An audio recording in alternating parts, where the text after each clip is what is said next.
The plains didn't care about wealth. They treated every man the same, rich or poor, scraping skin raw with dust and testing souls with silence. The sun hung low over Red Willow County, turning the land the color of old rust and spilled blood. Wind dragged itself across the prairie, whispering through dry grass and fence. Wire like it knew secrets no one wanted remembered. Caleb Rourke stood on the wide porch of Rourke Ridge Ranch, boots planted, hands resting on the rail. At 38, he'd built an empire of cattle, land, and influence that stretched farther than most men's dreams. Folks in town called him the rich cowboy, but wealth hadn't softened him. It had hardened him. His face bore the marks of a life earned the hard way, sun-scarred skin, a jaw that rarely relaxed, eyes sharp as broken glass. He trusted horses more than people, and people, he trusted them not at all. The ranch sprawled behind him, acres of fenced pasture, a massive barn, windmills creaking, cattle lowing in the distance. Everything he owned was ordered, controlled, predictable. Then he saw her.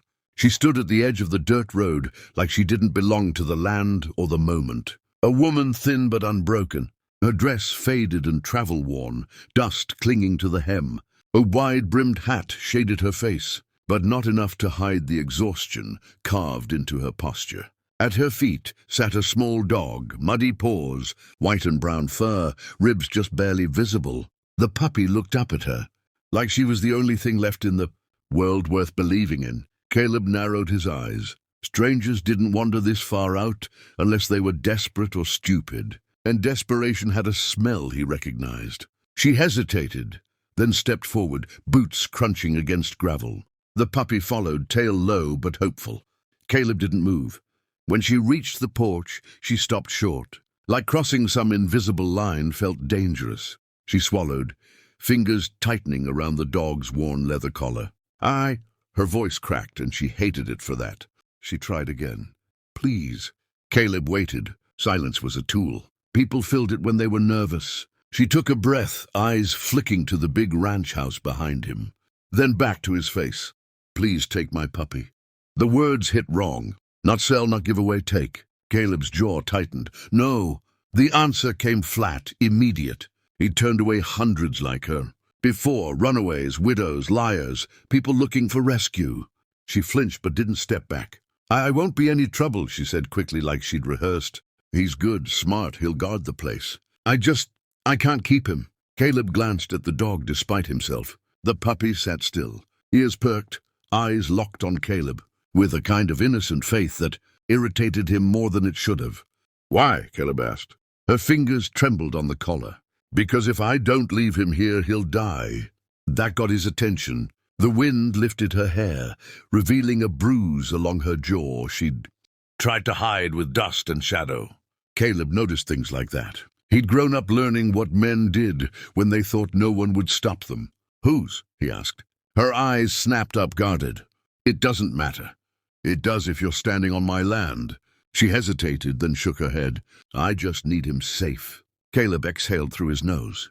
I don't take strays, dogs or people. She bit her lip, eyes shining but defiant.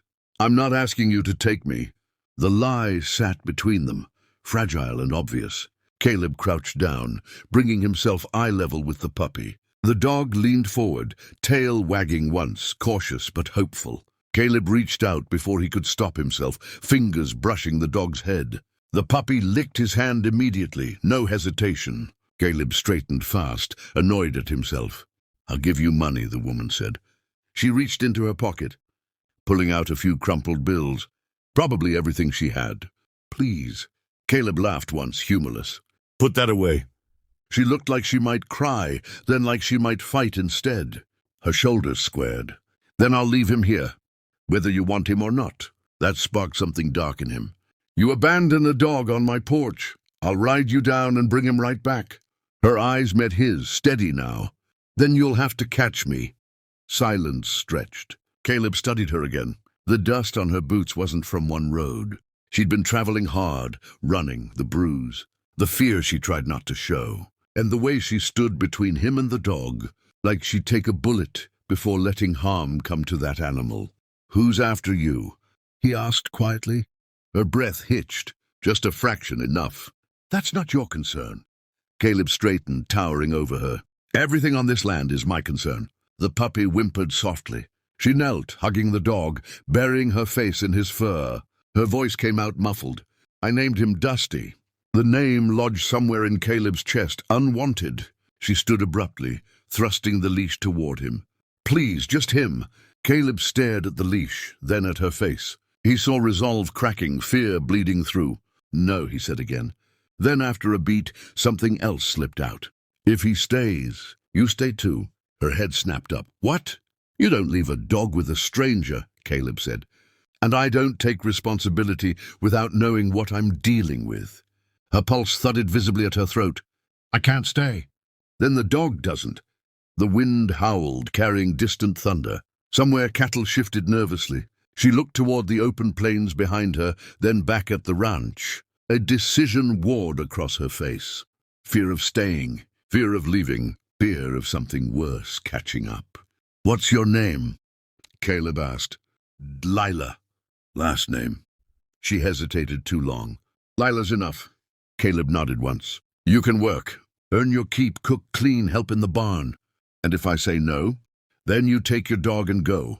Her eyes dropped to, yes, she whispered. Because you took him in, even if you hate me for it. Caleb wanted to refute that, but he didn't. Not because he hated her, but because hatred would have required effort he didn't care to spend. Instead, he nodded once, almost imperceptibly. From the far ridge, a cloud of dust rose like smoke. Caleb's hand moved instinctively toward his rifle. Lila stiffened, her eyes following the movement. Dusty growled, low and protective. A rider approached at a steady pace, the sun glinting off the gun strapped to his hip. Caleb's instincts told him trouble was near, but curiosity anchored him. Rourke? The rider called, tipping his hat. His face was weathered, scarred, and unfamiliar. Name's Silas Kane. I've got some questions for you. Caleb dismounted slowly. You've got 3 options. Leave, ask politely, or get sent home in the dirt. His voice was flat. No emotion, just warning. Silas smirked, though it didn't reach his eyes. I'm not here for pleasantries. I'm here about the woman you've taken in. And the dog she's running with. Lila stiffened, but Dusty barked, circling Caleb's legs. Caleb put a hand on the dog's head, steadying both of them. Who's asking? Kane, the man said again. And I don't like loose ends. I've been tracking her, and that dog's important to me. Caleb's hand moved toward his revolver. Important enough to chase across counties? Important enough to keep her under control, Kane said, tone soft but lethal.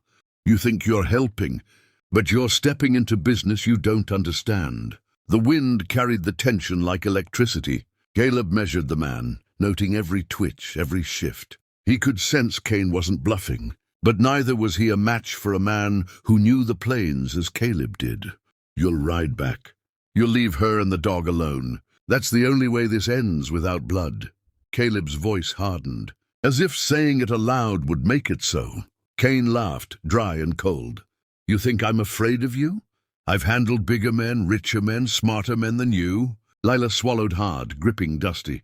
Caleb noticed the fear, but also the determination. This woman had survived for days on nothing but grit and hope. He respected that, more than he should have. Then you've made your choice, Caleb said. And so have I. The next moments were a blur, horses pawing, dust flying, Kane circling as if to test. Caleb kept one hand near his rifle, the other gently on Dusty. Lila's hands hovered near the dog, ready to shield him if necessary. The tension broke when Kane spurred his horse too close, too fast. Dusty barked, leaping at Kane's horse, yipping ferociously. Caleb used the distraction to step in, gun drawn, eyes locked. Kane froze. A heartbeat too, then recognition flickered across his face. You'll regret this, Kane said, voice low, dangerous. Caleb didn't flinch. No, you will. The sun dipped lower, blood red behind the plains. Shadows grew long. The 3 figures, the rich cowboy, the woman who ran, and the man who hunted, stood like statues in the wind-swept valley. The moment stretched taut with suspense. Lila hugged Dusty closer, whispering, I won't let him take you. Not now, not ever. Caleb caught her words. felt the weight of responsibility, and something he hadn't felt in years, a flicker of care, maybe even trust, settle in his chest. But he knew the plains never forgave mistakes, and Kane wasn't the only threat yet to arrive. If you're on the edge of your seat, wondering what Kane wants with Lila and Dusty, and how far Caleb will go to protect them, who'd like this video, comment your theories, and subscribe so you don't miss Chapter 3, where loyalties will be tested, secrets revealed, and the plains get bloody.